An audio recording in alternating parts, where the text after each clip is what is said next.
Honorable Skosana, it's your turn. Thank you, Chair. And Honorable Minister Mchunu. Bob. My first question to you, Minister, will be, can you perhaps comment on the professionalism of Major General Van Rooyen, who holds a LLD degree? He's a LLD graduate, who's on record that you acted ultra virus. Well, the comment is contained in my submission that I didn't. And in fact, I acted within the Constitution and within the legislative framework in terms of powers of the minister. So you disagree with her? I disagree with her upfront. Thank you. Do you know and understand your job as a cabinet member responsible for policing? Yes, I do. Do you know and understand Chapter 11, Section 206 of the Constitution of the Republic? Yes. All in all. Well, I may not claim I don't want to make claims to that effect as you are taking me through. Do you know and understand the South African Police Service Act, Act 68 of 1995 as amended? Yes. In the 7th administration, because yesterday you spoke in length about the 7th administration, did you meet with the provincial government, especially in KwaZulu-Natal, where these killings were prevalent, in order to determine the policing needs and their priorities as expected in terms of the Constitution of the Republic? And if so, Minister, when was such engagement and what are the priorities focused, especially in KwaZulu-Natal?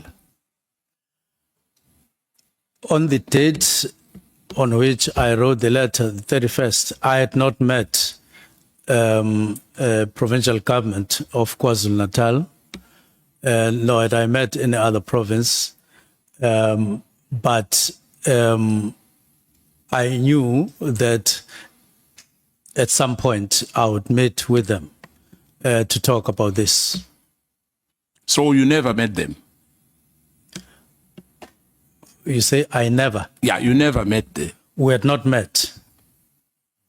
But you were able to disband that task team? Yes, I was able to disband the task team because it didn't necessarily, because that's the impression that I want to remove, that it meant stopping policing in KZN. This was a team belonging to at a national level operating there, and I would engage with them at a later stage, but I had not met with them when I wrote the letter. But do you understand that by doing so you have violated the Constitution? By dissolving the team, a team? No, without consulting them. Not necessarily. So you disagree completely as well with that? That we are within the framework of the Constitution? Yes. We are within the rights of the Constitution to do that without any consultation? Yes, because it was not alpha and omega now, decision. Now, Minister... It was the beginning of a process. Yeah, remember, Minister, that the interministerial team did not only comprise of the Minister of Police. There were other ministers involved. Do you agree on that? There were other, you mean in the interministerial? Yes. Yes. Now, you never consulted them when you wrote that letter? In the IMC, and it was no longer there when I came in the 7th administration. Now, in other words, because they were not there when you came in, the question now, which would be very interesting to understand, Does the Republic of South Africa have a national policing policy as envisaged in Section 2061 of the Constitution of the Republic?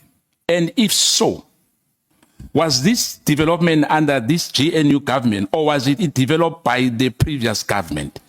Remember when we spoke about the 7th administration? Was this the GNU, or was it the previous one, the 6th administration? That did what? Let me ask you again. I'm saying to you, the Republic of South Africa have a national policing policy as envisaged in Section 2061 of the Constitution of the Republic. Do you know that we agree on that? I hear you talking about the policing policy and at the same time the Constitution. Yes. Policing policy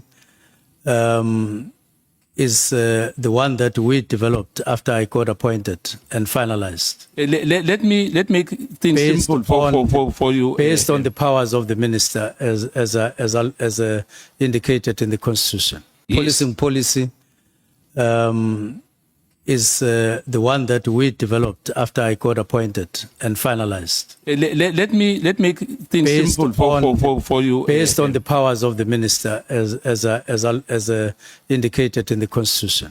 Jama-ke akhe ngibeke ngesintu. Ake ngithi kuwe ipolicy esikhuluma ngayo le yenziwa umbuso loya we-6th administration noma yenziwe umbuso lo we-GNU na iplan le.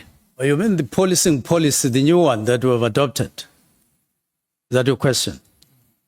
Exactly my question. We engaged on that, the policing policy, after we got appointed, up to adoption, up to finalization.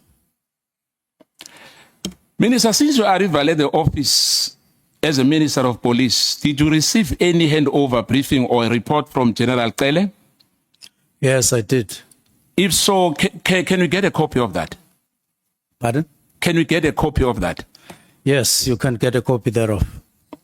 What is your understanding of the role of the Minister of Police as per Section 206 of the Constitution? Why I'm asking this again to you, Minister?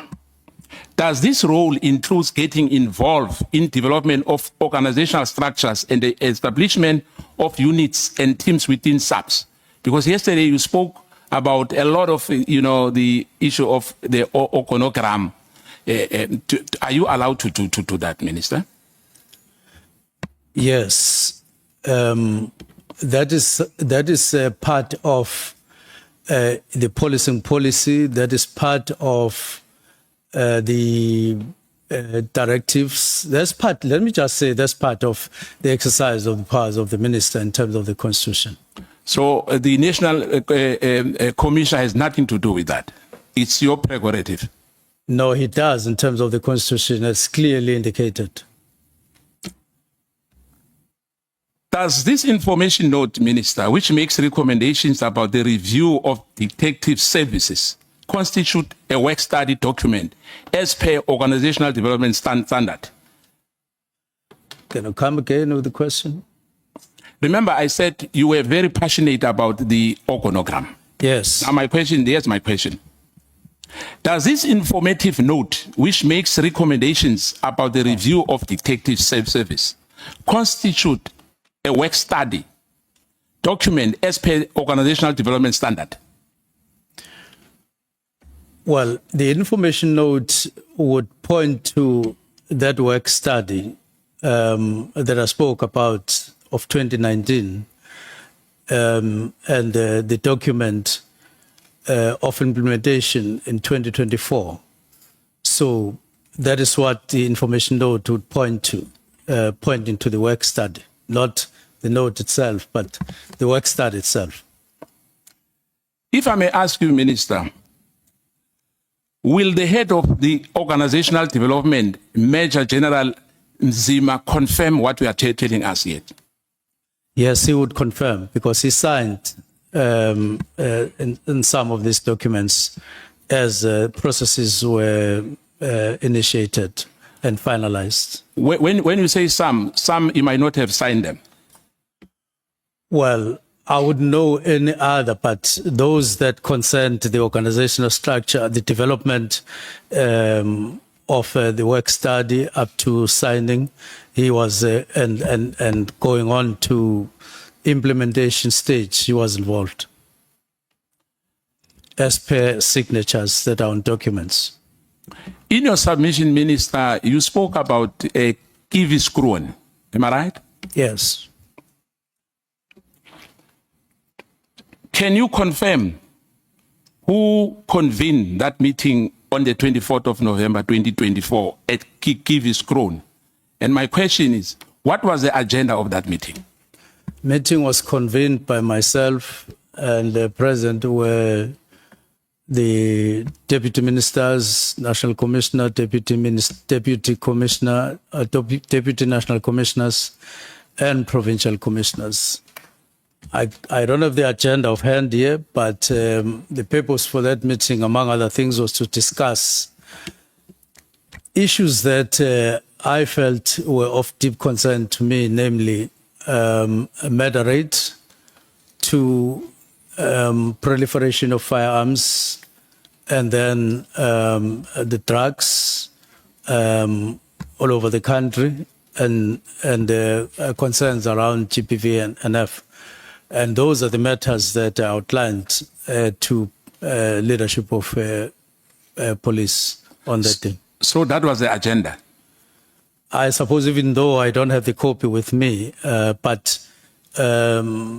I think we also included a presentation by Advocate Piccoli, but I don't have the agenda. Now, but we can get the minutes of that meeting. Pardon? We can get the minutes of that meeting. Yes. Because remember... And the agenda. Yeah, because we are under oath, Minister. Don't forget that. I must ask you again about that particular meeting, whereby you discuss your plan to close the PKTT and the feeling of a post of crime intelligence and border security. Was that discussed in that meeting? Was that? Was that discussed in that meeting? The feeling of post of crime intelligence and the border? It was not discussed? No, it wasn't. The directives were not part of the agenda on that. It was the concerns around these 4 crimes, the 3 in particular. Because the issue of the intelligence post and the issue of the border, which were supposed to be... in the directives. In the directives. Yes. Is those posts filled now? In other words, is there someone appointed into the post of a DG? If so, what is the name? Post of the DG? Yes. Where? Civilian Secretariat. Oh yes, there's DG. I found there. He was there when I came. Mr. Sibui. Yes. Now. He's a doctor, Honorable Skosana. Yes, Dr. Sibui. Yes. Yes. Why did you appoint your legal advisor, Advocate Piccoli, to give presentation on the 24th in that meeting? Now, he is not my legal advisor. He's my special advisor. Yeah, yes, your special advisor. Yes. Yes. The second thing is that I had no problem with him giving that. I just asked him, I approached him to give that presentation, firstly because he's an advocate, which is by coincidence that I have a special advisor who is at the same time an advocate and has a long record as a DG of justice in the country at some point.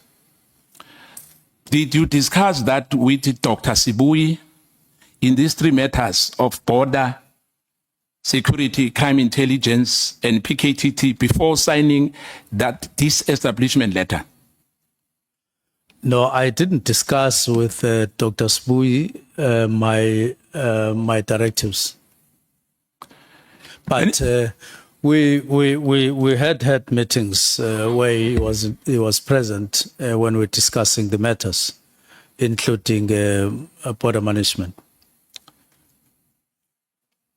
Why did you excuse or from that meeting? Why did I?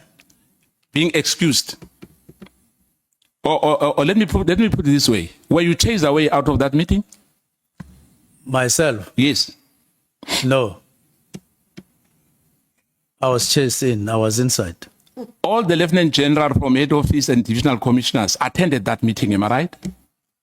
It was attended by a national commissioner, deputy national commissioners, and provincial commissioners, but there was miscommunication.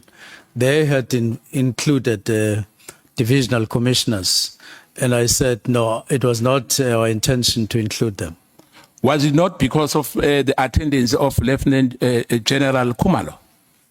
Not necessarily. In fact, General Kumalo remained behind, and we had a long meeting after everybody had left. Why he remained behind when you said it was not for divisional commissioners? No, we were going to discuss submissions that were outstanding with him, that had not been signed for a long time because of the problem in Parliament, and we remained behind to discuss those, and I signed others and left others. My follow-up question on that: what governance structures exist in SAPS outside the BOC, as well as the Ministry of Police, which exclude divisional commissioners, who also are lieutenant generals who are based at the head office, responsible for policy implementation throughout the development of internal directives? What are the government structures which exclude them? When you say you felt that they're not supposed to be part of that meeting? When I said they shouldn't be part of them. No, you said earlier that you felt that it was not correct for them to be part of that meeting. Oh, no. We convened the meeting to discuss specific matters which I wanted to bring to the attention of the National Commissioner, Deputy Commissioners, and Provincial Commissioners first. And they would then process matters involving Divisional Commissioners and other relevant structures. They would do so, but the intention was merely to bring to the attention of the National Commissioner those particular matters at that level, in that particular meeting, not because I didn't want others or didn't recognize others, but I'd confined our intention to just those. Yeah, but I've asked you earlier, I said, what governance structures exist within SAPS, outside the BOC, as well as the Minister of Police, which exclude divisional commissioner? You didn't respond to that, Minister. Do we have anything outside that ambit? Well, there would be forums, because your question is quite open. There would be forums at different levels in provinces that you convene. There would be provincial forums that you would convene outside that, but I don't regard them as definable as outside necessarily. We have met, and our meetings in provinces has taken different forms at different stages. Let me put it to you that the purpose of that meeting in Kiviskroon, as well as your presentation, including the one that Advocate Pikoli presented on the day, did not cover the disestablishment of the PKTT, the suspension of filling of vacancies within crime intelligence, and matters of border security, as per your 31st December letter. Do you agree on that? That meeting was somehow a precursor of the 31st. Is that what you're asking? Yes. Not necessarily. They were not linked. The meeting at Kiviskroon was to register and discuss the concerns on the rate of murder, on the escalation of, or on the proliferation of firearms and drugs. And remember, up to that time, I had never had time to deal with these matters in depth. And I was then wanting the generals to share the concern that I had, as they did afterwards, one by one. And it was leading to other things. Not at that time, I didn't even have a thought about disbandment in any way. But it was at that time to focus us on the rate of murder, which was a concern shared by everybody in the country. And I wanted us to stop a little bit and think what it means when we have that kind of murder rate, including on scaring investment or potential investments in the country, and even picked up by cabinet that crime in South Africa is quite high and it's very concerning. And therefore, I wanted us to find time and deepen our understanding on this matter. So it had nothing to do with what you are saying, Honorable Member. On contrary, Minister, the letter was influenced by someone for other motive, hence the rush to write and dispatch it on the 31st after 5 p.m., where there's nobody at the office, at the national office. There was no one. You can comment if you want on this remark. But to me, it means one day the minister can wake up and write a letter and disband anything he wants and say he's acting within his right. The Constitution allows him. If you can do that without any consultation whatsoever. No, I have demonstrated that the matters raised in the directives were not necessarily new matters. They are matters that had been under discussion for a long time within the department and in various platforms at different occasions. They were not new at all. What was new was actually putting them in a form of a directive, as I did. But the issues themselves and concerns around those issues was old as you and I are, if not even older. For instance, where included border management, that matter has been around for a long time and it's still there, and people are still being killed. You know that even recently, no less than, I would say, 5 people in a week got murdered around Manguzi and so on. So it's an ongoing matter that is being raised in various platforms all the time. That I would have needed a particular time and a particular table and a particular, I would contest that. But I would also contest that I simply woke up and started writing.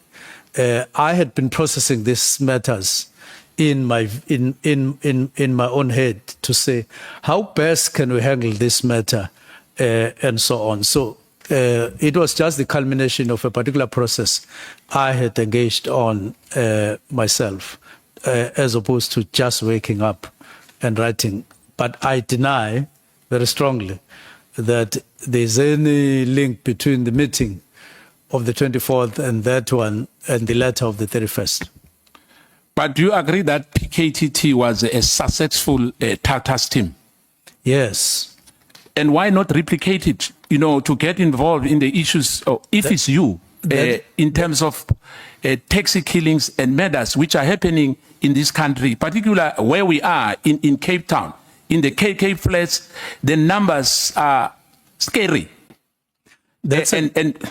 Exactly what I said earlier. Not necessarily duplicating,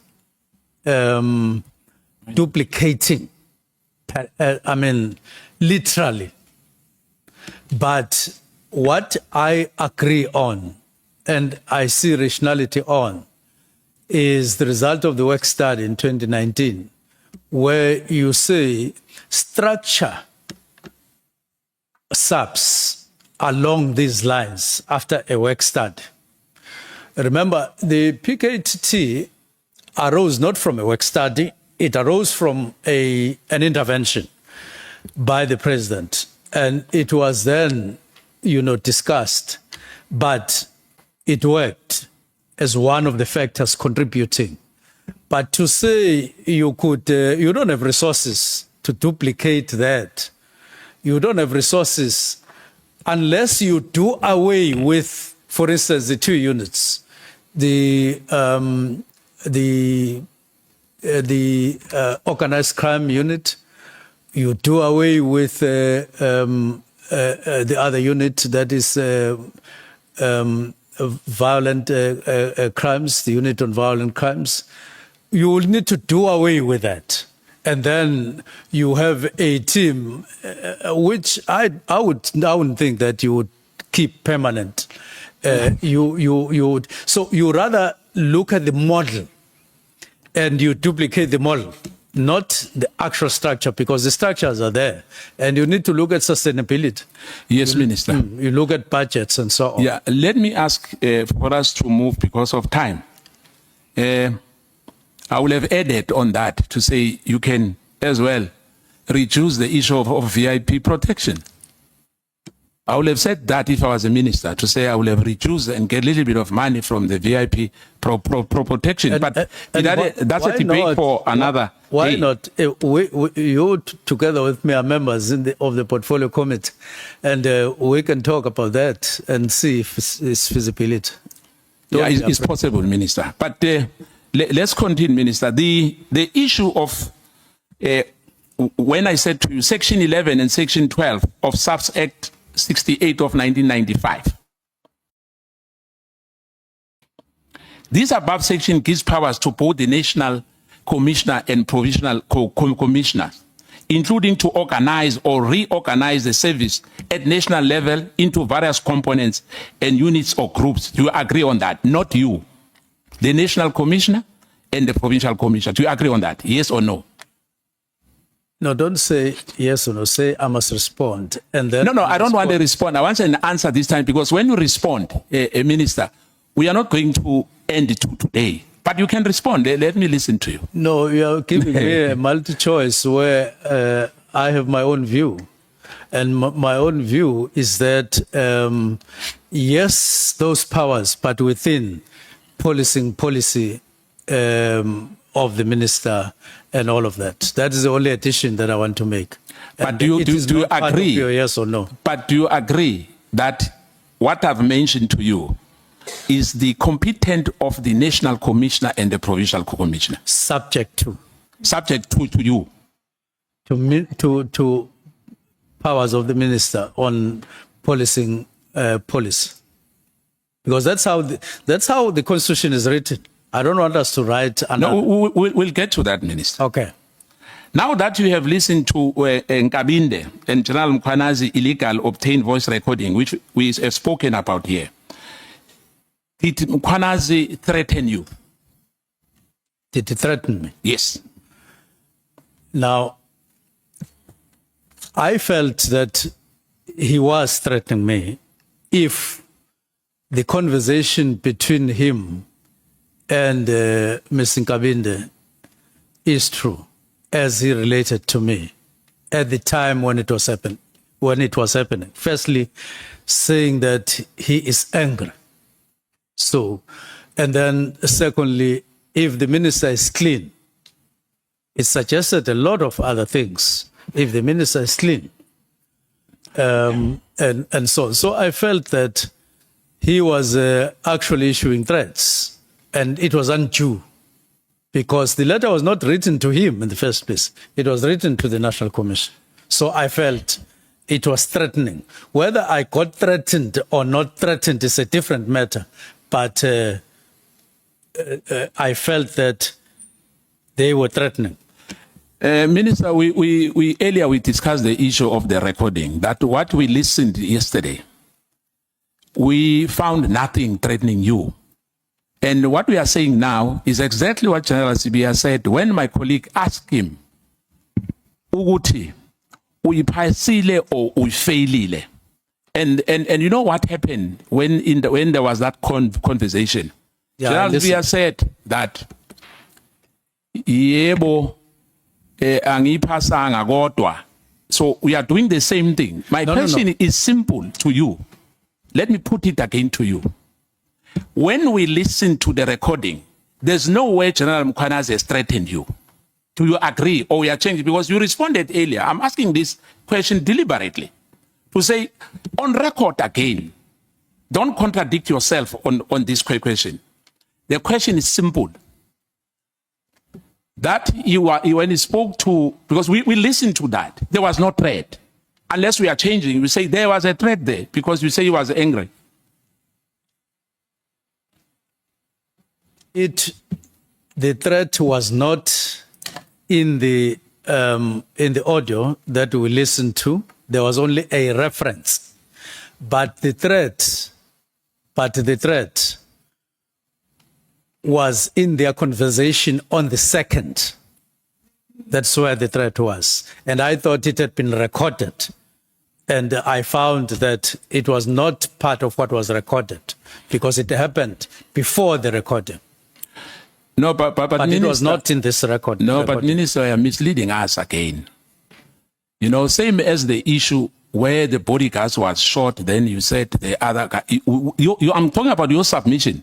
It's not us who brought in this document. Now we are saying there's another a recording perhaps somewhere, but we don't have your submission. You don't have that. So for me, it's speculative. You know, for me, it doesn't hold water where we are because we don't have that. But for the sake of progress, let's come to the issue of crime intelligence and the Inspector General of Intelligence. Let's not debate that matter. We have ruled on it. Thank you, Chair. At least you must help the minister there because really, yeah. But let's come to crime intelligence and the Inspector General of Intelligence Investigating Directorate Against Corruption and Independent Police Investigating Directorate. Do you know and understand the role of crime intelligence in terms of profiling people?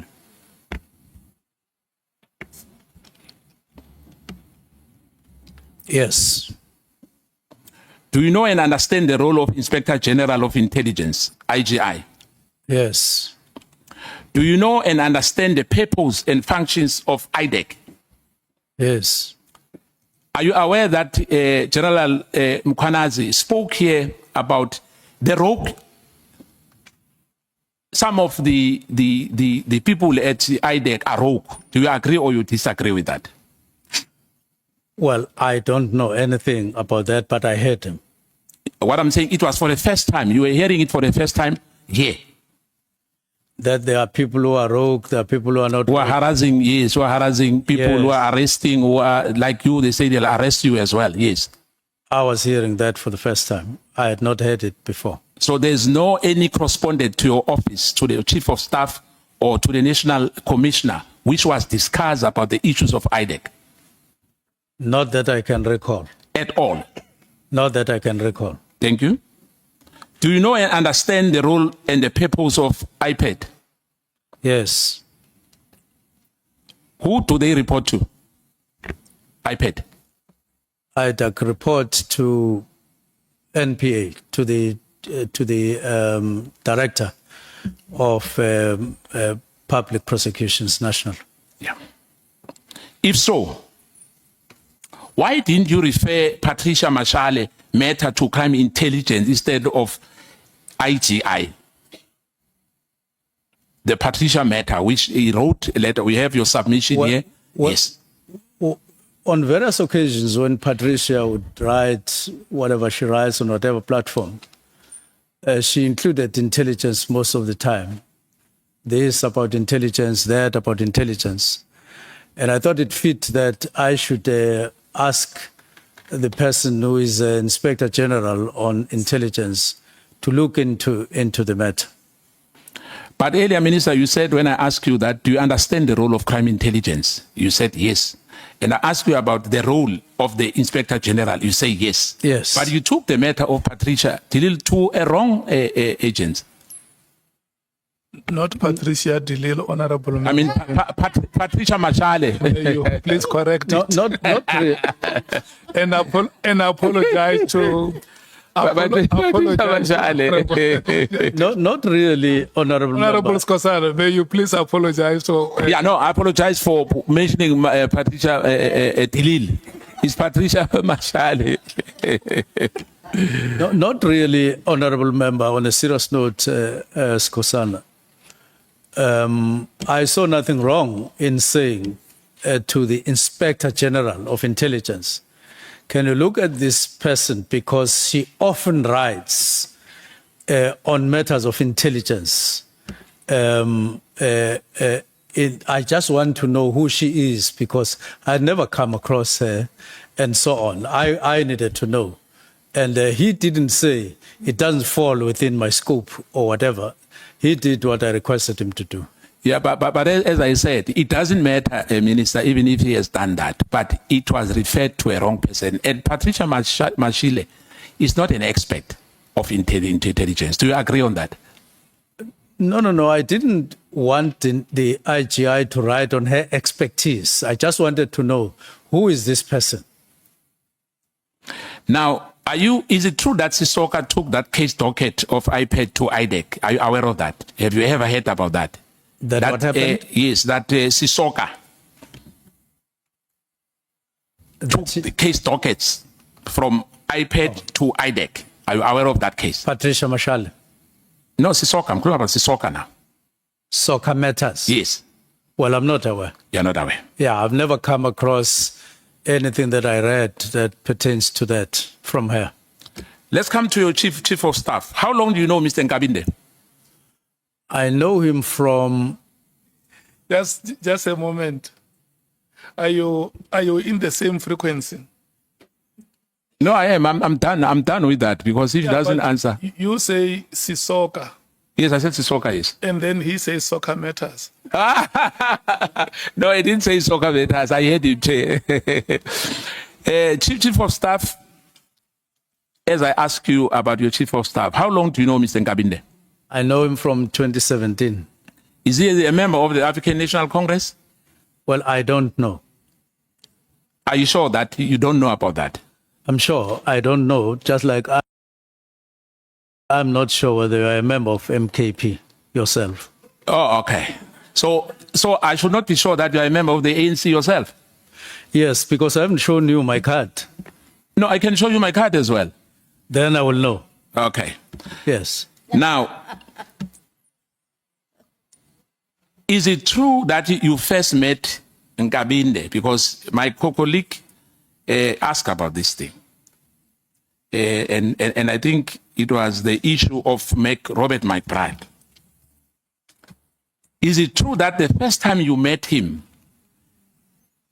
he was accompanied by Robert McBride? Can you confirm that?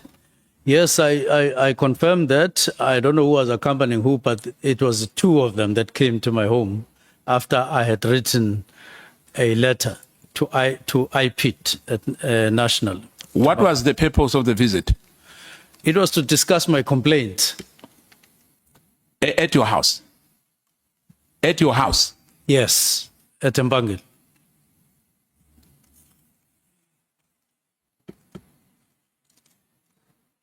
Is it true that you were implicated in a murder case which involved one of your bodyguards that IPAD were investigating? No, IPAD was not investigating that matter. You and I would know that they only deal with complaints on police behavior, so they were not investigating that.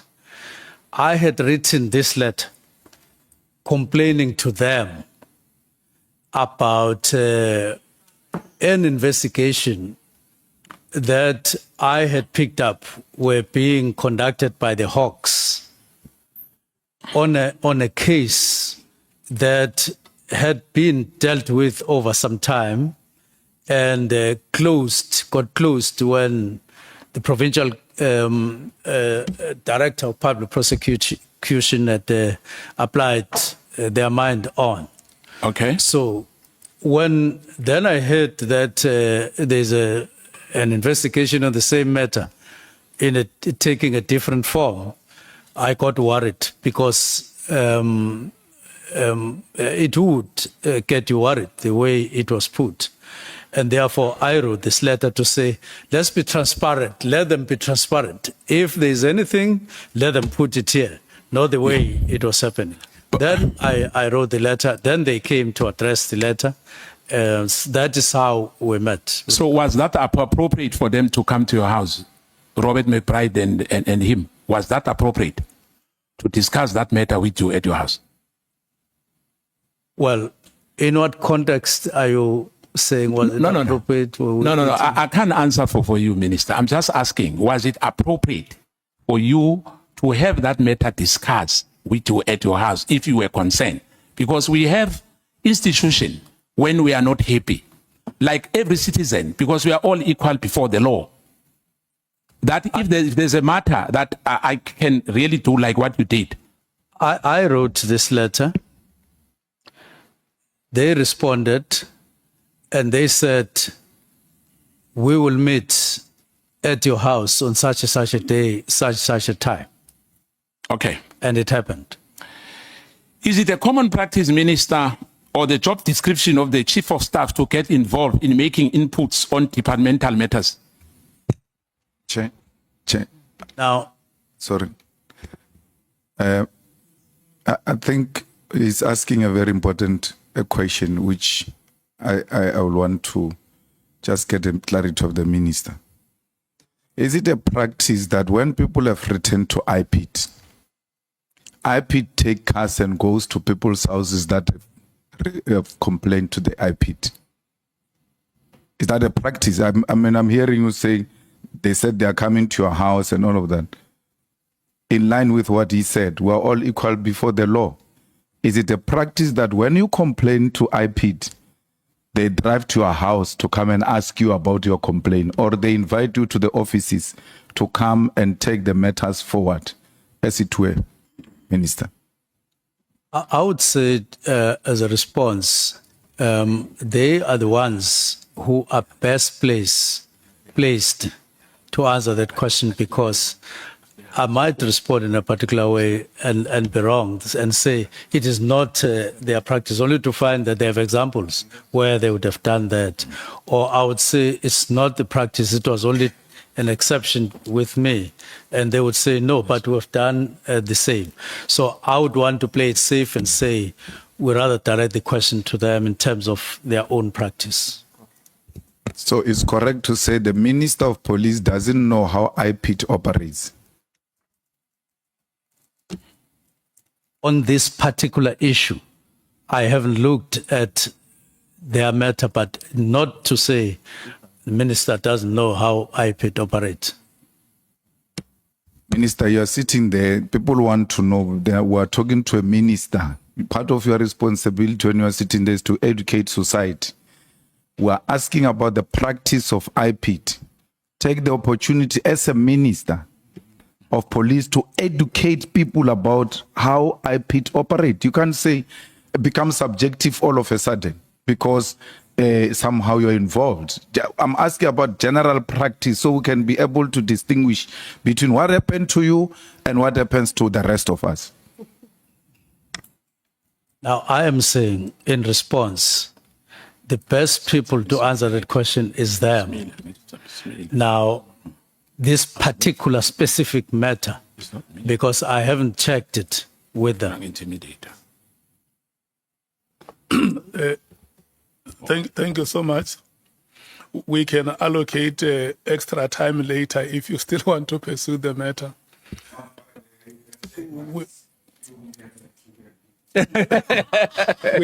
We must go back to Honorable Skosana because his time is no more.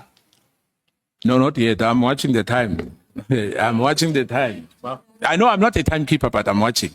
Thank you, Chair. The following up question on that, Minister. Pala was classified, but it looks like you are saying the IPIT. How was Pala classified? I don't know. It was classified by IPIT. The only time I got to know that it was classified was when one of the members of parliament asked me a question, whether it is classified. I can't remember the actual question. And then I went to IPIT to say, can you brief me about this matter, advise me about the response here? And they said, no, Minister. This was classified by us for the following reasons. They outlined the reasons. And then I answered accordingly. It was not classified by Minister. And I see out there's a wrong impression that Miniser Mchunu classified IPIT. There can't be any matter far from the truth than that one. This was classified by IPIT, and as per their competence, Minister can't classify, doesn't have power to do so. Now, the last part, two quick questions to you, and my last remark will be, did you receive any email from Honorable Adams complaining about a possible interference of SAPS, Western Cape, GP provincial commissioners on the cases that were registered on the 29th and the 31st of October 2024 respectively? And did you receive a response letter from the National Commissioner about Mr. Adams' complaint early in November 2024? Yes. You did? Yes. Now, let me put this to you, Minister. That we have interfered with the prescript of the law by getting involved in the structural design of the South African Police Service by undermining 207(2) and 4 of the Constitution and Section 11 and Section 12 of SAPS Act, which empowers both the national and the provincial commissioner to manage and control the police service. Do you agree? I don't agree because... so you see nothing wrong which you have done on this matter? Provided we are one in what you understand me to have done, and I need to explain it. We received, not even myself personally, but it was received by my office through Chief of Staff. And I then said, well, if it's like that, send, which we normally do, send that letter to National Commissioner. And he sent the letter to the National Commissioner who responded. But then there was another letter which was expressing his frustration, if I could call it that, about some matters he had complained about, and wanting somebody else to look at his matters. And that letter was sent to IDAC. That's the only thing that happened. My last one, Chair, is that what you told us earlier. You said that Mkhwana's WhatsApp request is not part of the SAPS governance structure. Hence, you didn't convene a meeting, but you convened a meeting between General Mkhwanazi and Sibiya in June 2025 at your official residence. Now, the minister called a meeting between Sibiya, Mkhwanazi and Masemula. You remember that? That you call that meeting, yes. As you said. Yes. What happened during that meeting? And what was the main agenda from that meeting? So I first held the meeting between National Commissioner and that is General Masemula and General Sibiya, and said if there are matters that are unresolved between them and therefore require to be discussed, let's discuss them, because those matters, whatever they are beginning to interfere with work that we are all here to do, including them. And there was a discussion. Sibiya outlined his concerns or his issues. National Commissioner responded in basically saying, look, I understand what you are saying. I don't have any intention to have any problems with anyone. And let us take it that whatever you were concerned about, is now resolved between you and me. That's how the meeting ended. Now, thank you so much. We will come back at 16 hours.